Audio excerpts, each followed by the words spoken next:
you for joining us this morning. About a year ago, I had the opportunity to meet Elizabeth Smart, and Elizabeth was just 14 years old when she was abducted from her home in Utah. Hers was one of the most followed child sex trafficking cases of our time. Elizabeth came to Iowa last fall to speak at an Iowa Finance Authority homeless provider conference. I listened to her heart-wrenching story of the night that she was taken from her family and held captive as a sex slave for 9 long months. She tells her story to help raise awareness of the devastation of sex trafficking and the red flags that we all need to be conscientious of and watch for. You know, Iowa is not immune from human trafficking, as we sit at the crossroads of I-35 and I-80. And even though Iowa has strong laws, Iowa Code Chapter 710A was passed more than a decade ago. And as it's been amended 5 times to keep up with the evolution of crime, we, in addition to that, last year established the Office to Combat Human Trafficking in the Department of Public Safety. We participate in training programs for law enforcement, like the U.S. Department of Homeland Security's Blue Campaign. And in addition to that, next spring, we will bring together law enforcement, prosecutors, victim services, corrections, judges, and non-governmental organizations, bring them all together for a multidisciplinary summit. Even though we've taken some pretty significant actions, there's still much work to do. Traffickers often use hotels and motels for sex trafficking, and that's why we're prioritizing those who work in the hospitality industry for awareness training. Today, I'd like to announce a new statewide hotel and motel training project. The Iowa Network Against Human Trafficking and Slavery is conducting this project in partnership with the Nebraska Coalition on Human Trafficking. This private sector partnership will support the work that we're already doing here in Iowa. And I'm certainly grateful to Nebraska for joining forces with us in fighting this often hidden crime. It's a harsh reality, but dozens of victims are trafficked in Iowa hotels and motels every single day. And having more eyes and ears in every single corner of our state and every community can help. So we can and should expect all Iowans to step up and take action. And the Iowa Network and I call on all of our state's hotel and motel managers and owners to say yes to learning about sex trafficking and becoming part of the solution to this pervasive problem. And now I turn it over to Lieutenant Governor Gregg. Thank you, Governor Reynolds, and good morning. Some victims, like Elizabeth Smart, are kidnapped and trafficked. Others are lured in through the internet without even realizing what's happening. And some are drawn in because they feel there's no other alternative. Some thought they were signing up for a modeling career or thought they could trust their traffickers to take care of them. Instead, they were forced into prostitution, sometimes drug trafficking as well. Stories of Iowa trafficking victims tug at our hearts. Survivors often describe the horror of hiding in plain sight. Their captors take them to public places, but most people don't recognize the warning signs of abuse and captivity. The governor and I support efforts of nonprofit groups like the Iowa Network and the Nebraska Coalition to build public awareness. And I would also echo the governor's call to hotel and motel managers and owners for full cooperation and to workers in the hospitality industry for participation.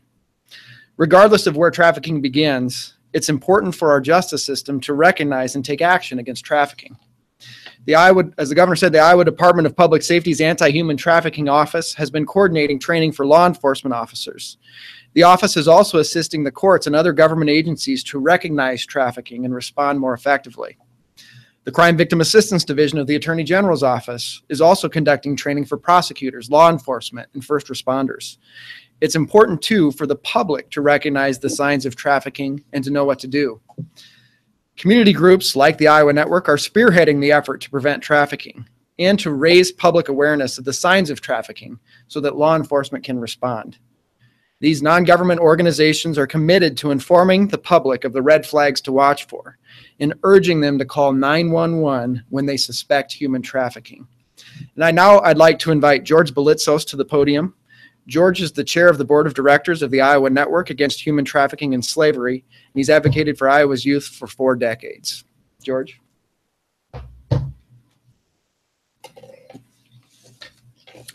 Thank you, Governor Reynolds and Lieutenant Governor Gregg.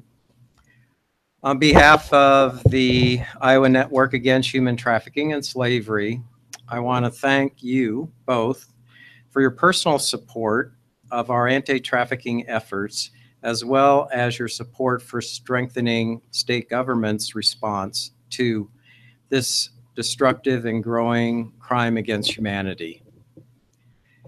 As the governor mentioned in her remarks, the hotels and motels are the primary location for sex trafficking.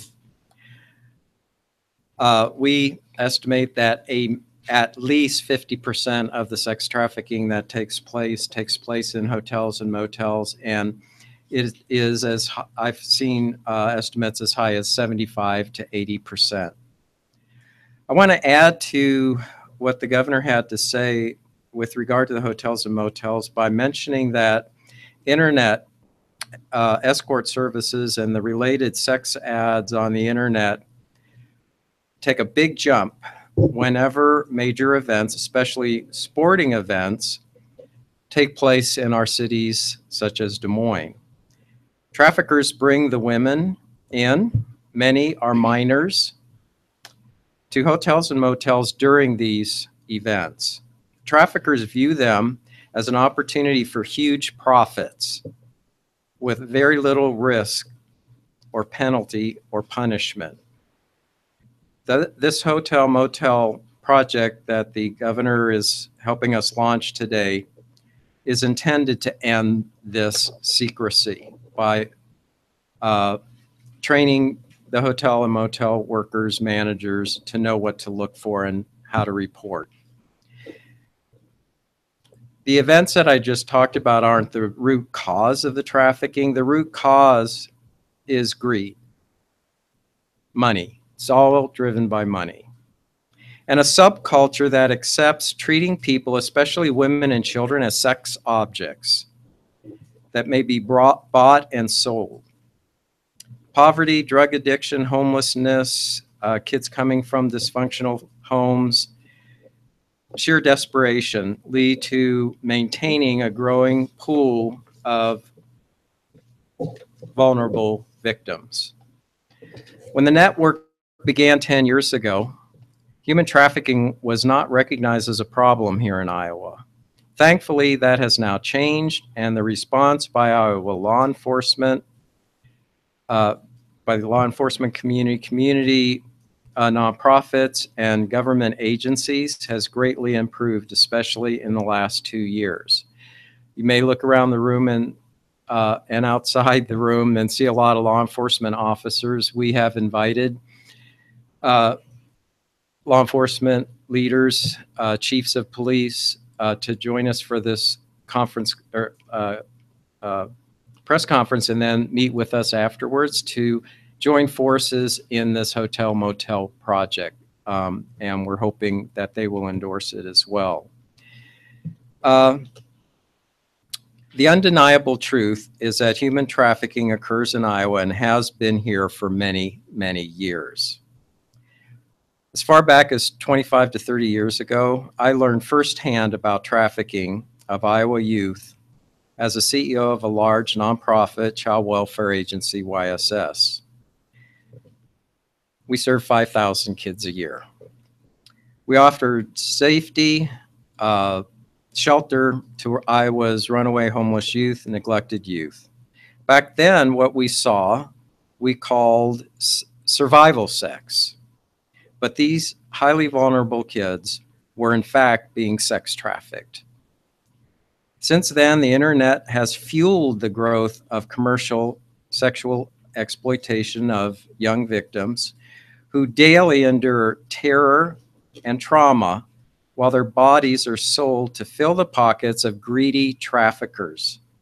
Today, human trafficking is the fastest growing crime in the world, and right now it stands as the third highest grossing crime. Iowa is literally at the crossroads of trafficking, with Interstate 35 and 80 crossing our state and connecting us to the rest of the country. And you have to keep in mind that drug trafficking routes are very similar to the human trafficking routes, and a lot of times they're the same people. But drugs can be used up quickly.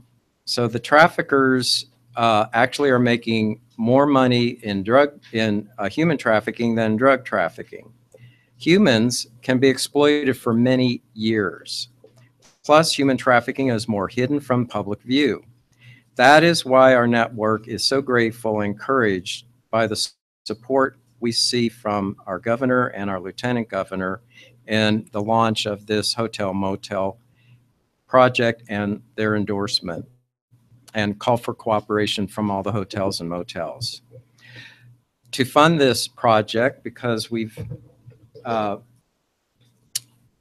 this 80-page manual, and the first training was held for 30 volunteers who will go into the hotels and motels.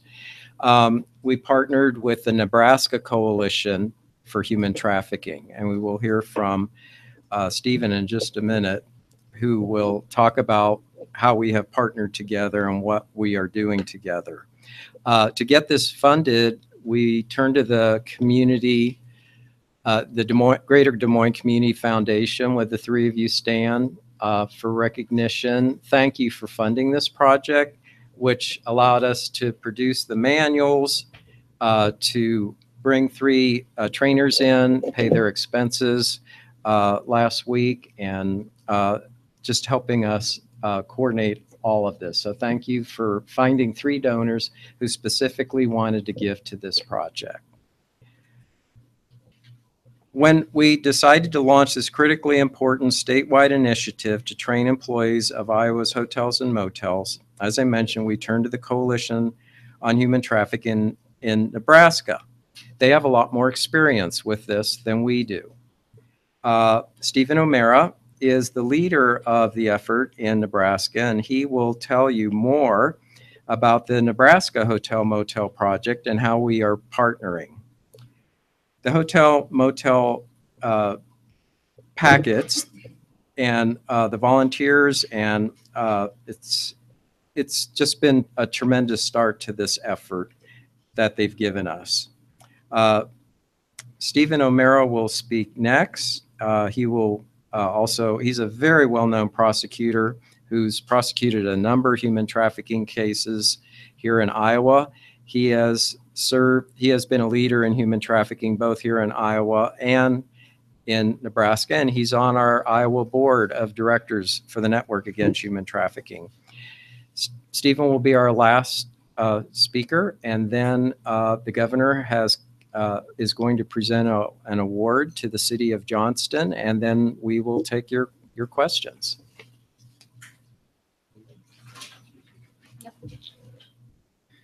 Good morning.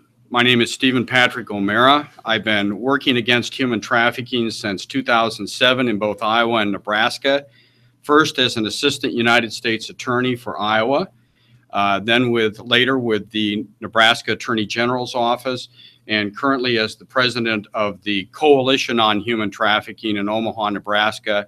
And as George said, am actually a member of the board of directors of the Iowa Network Against Human Trafficking and Slavery. If I were to take some research from the Creighton University Human Trafficking Initiative, I could make a very strong argument that in any given month across Iowa and Nebraska, there are more than, emphasize, more than 800 unique persons at high and moderate risk to be victimized by sex trafficking.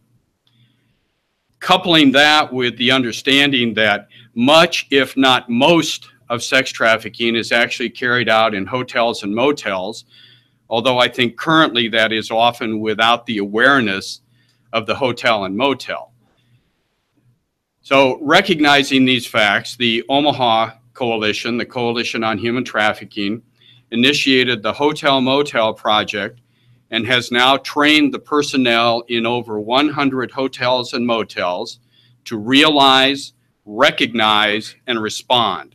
That is, using local data and cases to realize that sex trafficking is almost certainly being carried out in this facility, to recognize the signs of sex trafficking as they are relevant to hotels and motels, and to respond promptly and appropriately. The Hotel-Motel project also strongly encourages cooperation and coordination between law enforcement and the hospitality industry, realizing that this is only one part of a multifaceted approach that needs to be taken, but a very important part of that multifaceted approach. I also want to emphasize that this is a rural, not just an urban problem. And part of the reason for that is that this is, as George said, about money. Traffickers are always interested in expanding their market. Based on my training and experience and research, it is not unusual even for a local sex trafficker to travel an hour to an hour and a half, sometimes even longer, and I certainly have experience with cases that include that, in order to expand their market, to use their victims. Similarly, it is not unusual for the buyers, the so-called Johns, to travel the same distance in order to find and purchase commercial sex. So with this in mind, the Hotel-Motel project really stresses training the personnel in all of the hotels and motels within the target geographic area. So for this project, where we are partnering statewide with the Iowa network, that means all of the hotels and motels in Iowa. And certainly to extend beyond that, if you're someplace like the Quad Cities or Dubuque or Sioux City or Council Bluffs, you have to look to your neighbors across the state divide. And that's the idea, to build in growing concentric circles to squeeze the air out of the balloon for this market. That's why the Hotel-Motel project and why partnering. So with that in mind, we are very pleased to be partnering statewide with the Iowa Network Against Human Trafficking and Slavery, with Chains Interrupted from Cedar Rapids, where we will be conducting training next Monday. And they have done an incredible job of recruiting volunteers and in joining law enforcement, with hopefully also working, and I'll actually be in the Quad Cities meeting with people from the Quad Cities and Dubuque on Tuesday to meet with representatives of Breaking Traffic through Family Resources and through from the Quad Cities and through Set Free from Dubuque. And we are also working with the Siouxland Coalition Against Human Trafficking in Sioux City and the Southwest Iowa Coalition Against Human Trafficking in Council Bluffs. Now, obviously, that still leaves a few places in the state uncovered. And so if there are good organizations that are interested in responding to human trafficking, particularly through this project, we encourage them to contact the Iowa Network or the Coalition on Human Trafficking through their websites. Also, there is always a need for good volunteers to carry out this project. So we are always seeking those good volunteers. And again, if people are interested in doing something practical that will really help relative to sex trafficking, please contact either the Iowa Network Against Human Trafficking and Slavery or the Coalition on Human Trafficking in Omaha. Thank you. Well, George and Stephen, thank you so much. And thank you to all the partnerships that are taking place across the state and really across the Midwest to do exactly what you've talked about doing so that we can help protect the 800 individuals that you just indicated are at risk and it growing every day. At this time, I want to take the opportunity to ask the Chief of Police, Dennis McDaniel, and the Mayor of the City of Johnston, Paula Derenfeld, to come forward.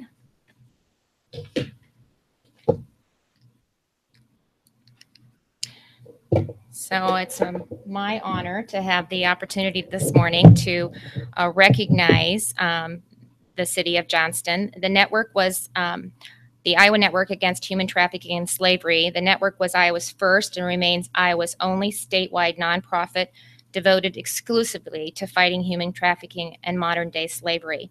And this certificate is awarded to an organization that has made outstanding contributions to ending sex trafficking in Iowa.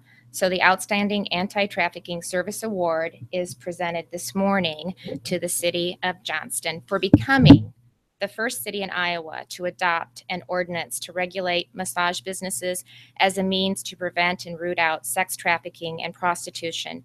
Johnston also successfully advocated for a change in the legislation to grant local control over local massage therapy businesses. So let me take this opportunity to say thank you and congratulations to the City of Johnston for your efforts. Can I say a few words? Well, it truly is an honor to receive this award this morning, and I want to begin by first just thanking you, Governor, Lieutenant Governor, and the Iowa Network for everything that you're doing to battle sex trafficking in the state. Those of you that know me know that I couldn't be more proud of our community that we have in Johnston, and I believe it's heaven on earth. So when I learned that we had sex trafficking going on in our community, I was initially surprised. And our sex trafficking took the form not of what was going on in our hotels and motels, but rather what was going on in massage businesses that were locating in our community, often taking on names like Asian massage or some iteration of that, some variation of that.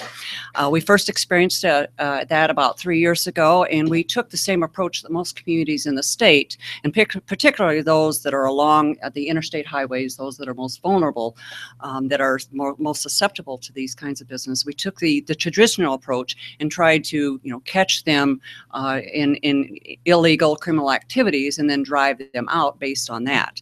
We found that it was very hard to do that. It takes a long time to do that.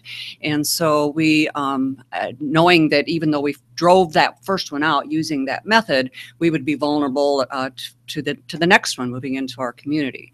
So we took a more proactive approach, and we decided to pass an ordinance that would regulate these businesses coming into our community, do that screening to make sure that we knew who they were, what kind of activities they'd be involved in, that they had the appropriate licenses, and that has proven to be very effective for us. We put the ordinance in place about a year ago, and we worked with policymakers this past legislative session to give us additional authority to enforce the ordinance that we had already adopted. So if there's one message that I have for all of you and for the communities across the state today, and that is that please give serious consideration to adopting a similar ordinance in your community. It can just be so effective in keeping these kinds of illicit operations out of your communities. So please help us to fight human trafficking wherever it exists in our state.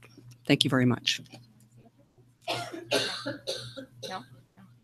Well, thank you, Mayor, for being a leader. We really appreciate your efforts, and I love the challenge. So I think that's something that we can all take to heart and look for opportunities. It is about educating and bringing awareness to look for the signs. So often, they always think, not in my backyard. And Osceola, my hometown, was actually they broke up a trafficking ring down in Osceola. So it is happening across the state, and it's going to take all of us working together to make sure that we combat what's going on. So we'll open it up for questions on this topic. Well, we'll open it up for questions on this topic, and then I'll answer that question. Anyone wants to answer it, you talked about the signs and the red flags that the public and the hotel need to be aware of. Can you explain what some of those are? George, you want to talk about that? In our press packets, and if you don't have one, please take one. We have a list of the primary signs, and we continue to try to educate Iowans in all walks of life to know what to look for and to know what to do if they see something suspicious. So that's in this packet, and also in this packet, we do trainings not only in hotels and motels, but all across the state, in churches, in schools, and we have two very big trainings coming up. one in Des Moines and one in Western Iowa. These, I'd like your help in the media of letting people know. We can have several hundred people at each of these. And that's exactly what we'll be doing, is letting the general public know the signs, what to look for, and then what to do. But I'll just run through some of the signs. First of all, any kid that's a chronic runaway or homeless youth, that is a very vulnerable kid. Kids that are homeless, kids that have been abused or neglected in their own homes. When they are seen in public, which is very rare, people will see a disheveled appearance, usually very thin, maybe a lot of makeup, and then people who don't give their name or don't make eye contact, that are being, you can imagine, being controlled by someone else who answers all the questions. Stephen, why don't you add? Do you have, can they go online? Yes, Potentially. I think it's all listed on our network. Let me just throw in that it isn't just children, though. No. Children are obviously very important, but I've dealt with people victimized. I've dealt with people victimized from age 6 to age 40, and the group that is most at risk is probably late teens and early 20s. And that's not at all to overlook minor children that are victimized, but we have to remember all of the people that are victimized. And I had mentioned too, and we can get you the information, Cynthia, about the summit that's being held, the seminar that's being held next year, and that's to bring everybody together. So there is a concerted effort statewide to make sure that we're informing and educating people on this issue. Just to clarify, what are you going to be doing? Are you going to be training people who work in hotels, or are you going to be asking the public to go to hotels and walk through hotels and look? So you're just asking people off the street to? Well, they're training the trainers, so they're working with management in the hotel. And who's actually going to get trained? Yeah. Thank you. The formal training is focused on all personnel within hotels and motels, from housekeeping through management and front desk. But we also try definitely to reach consumers. So, for example, if you're booking reservations for a wedding or a family reunion or whatever, you should be asking that hotel or motel, do you have a policy, and have your people been trained? So we're also trying to reach the consuming public, and we are also trying to work definitely with law enforcement, and that also involves cultural change within different facets of our community, and definitely with government and civic leaders. So we're very pleased to be a part of what's happening here today. All of this is important to create an environment where the Hotel-Motel project will work.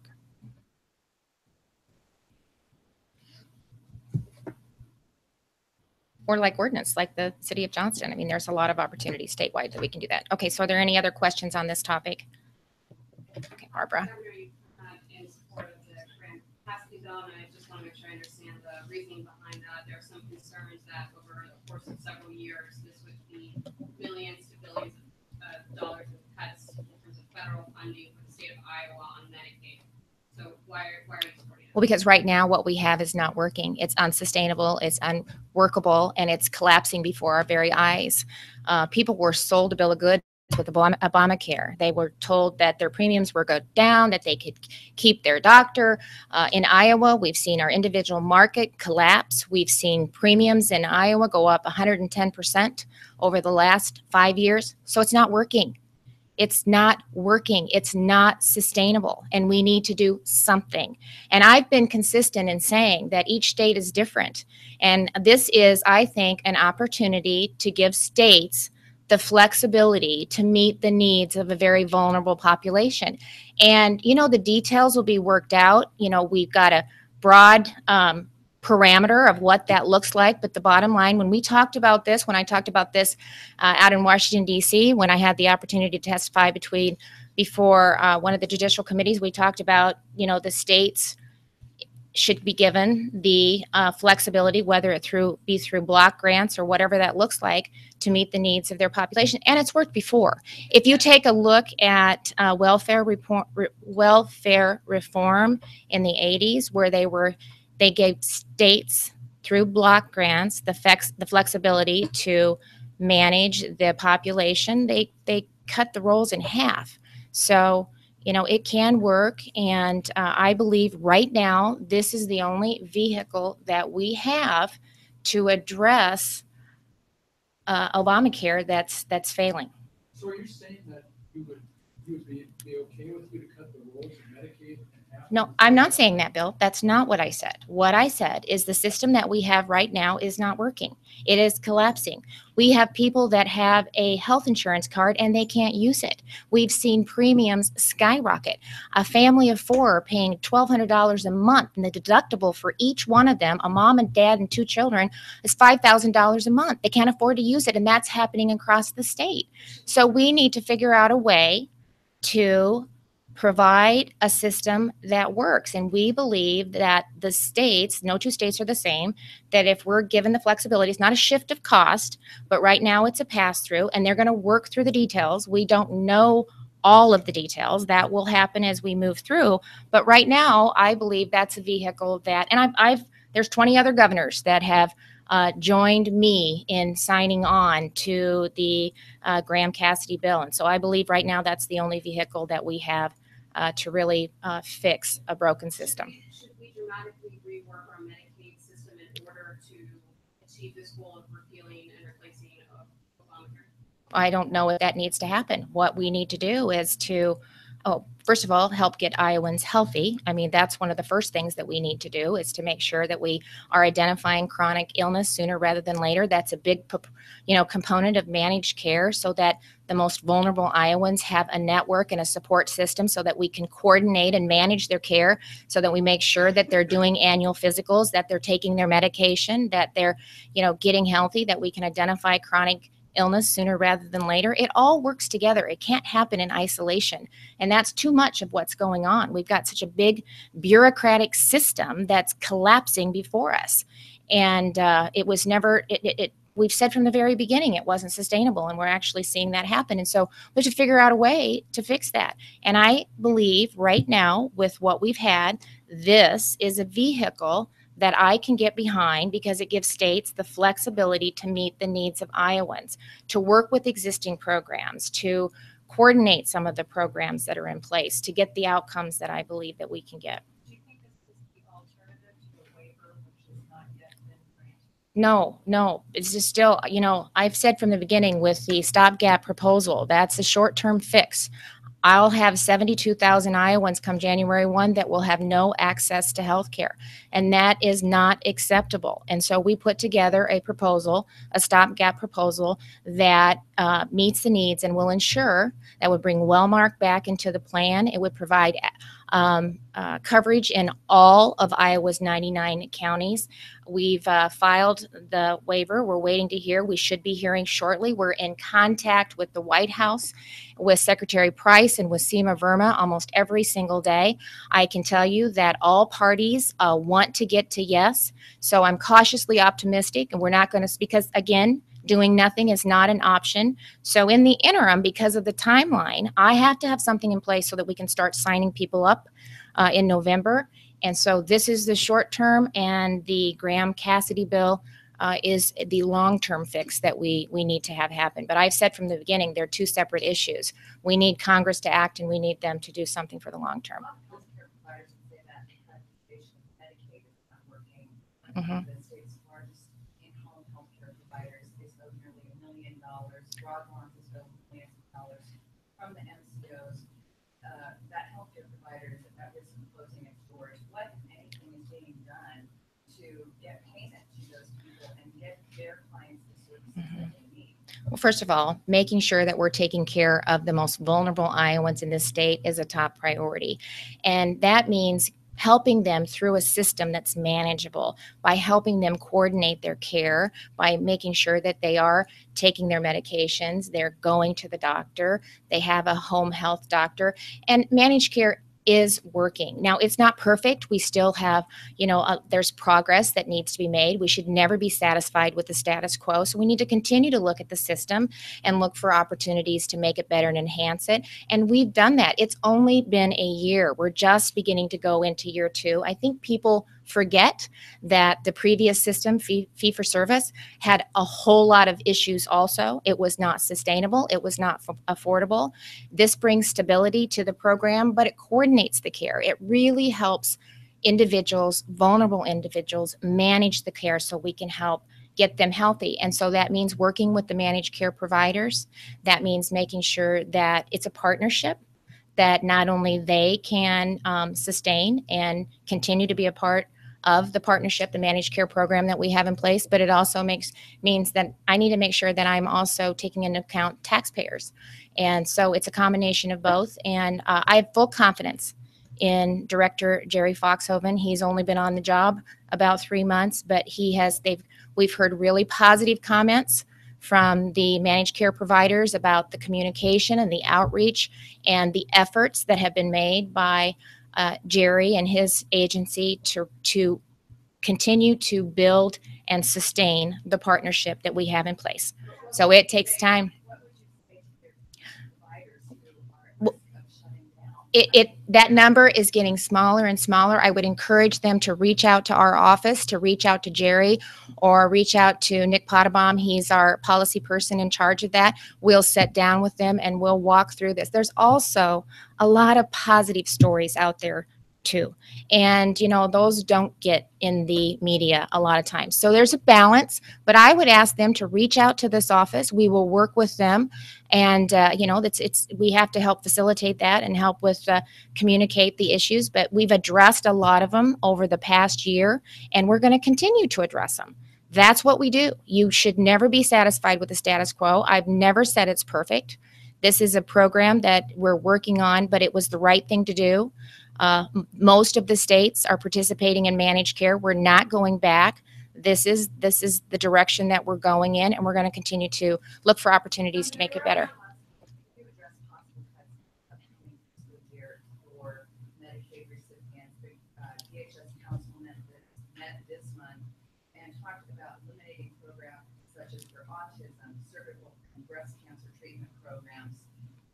I'm not going to speculate on that. I like I said, Jerry, Director Foxhoven is working with the managed care providers, and I have confidence that the two of them will continue to work together to get this resolved and to provide the kind of care that they're expecting. We're going to just take turns, and then I'll come back. So, but there's a lot of people. Can I just ask about property taxes? You're probably aware there's a number of communities, local governments expressing concerns about the 2013 property tax reform, saying that it's doesn't appear to be doing what it promised to do, and there's concern that it's going to end up being a backdoor increase on Iowa property tax. Is that something that's going to? We've talked about doing property tax. We've talked about doing tax reform. Is that possibly something that's going to be on the table for your discussion? Well, a competitive business environment is one of my top priorities. We've worked very diligently over the last 6.5 years to build a strong business ecosystem. We've seen unemployment at 3.3%. We've seen 4 months of job growth. We've seen business and industry that I have an opportunity to meet with as I travel the state constantly tell me that they're optimistic, they're growing. It's probably workforce is the greatest barrier that we have right now to continuing to grow the economy.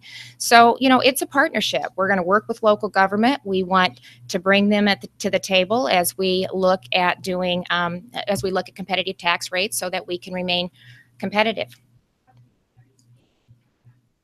Well, we made a promise, and if we're going to do anything different, what I am telling you, I come from local government. I spent 19 years as a county treasurer, so they need to be at the table, but they also need to look for efficiencies in providing services. We've done that at the state level, and so it's incumbent upon them to do the same thing so that we can do everything that we can to keep property taxes low. But we want to bring them to the table. If we're going to do anything different going forward, we would like to have them be a part of the conversation. Well, I'm not going to rule it out. I think we always need to look. We should never be, we always need to continue to look how we can be more competitive. It was a compromise. That was a split legislature. At the time that we passed that bill, our goal was to get all classes of property over time down to 60% taxable evaluation. And, we had a split legislature. So we couldn't get both parties to agree on this. And this is what we came up with.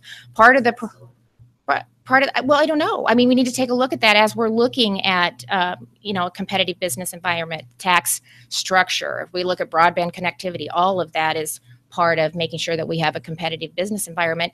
But the other problem that's happened is, we reduced it permanently by 10% on commercial and industrial.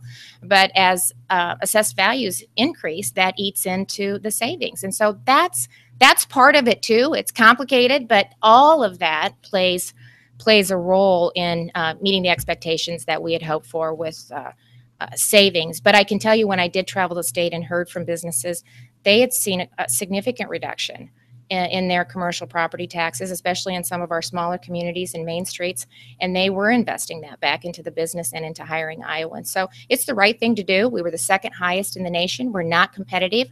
If we're going to look to build a competitive ecosystem, we have to continue to look at our tax rates. Tomorrow, my Department of Management and Department of Revenue are finalizing the numbers, and they will do a update tomorrow to the media, and they will provide all that information to all of you tomorrow. I won't be at the media update. So how many things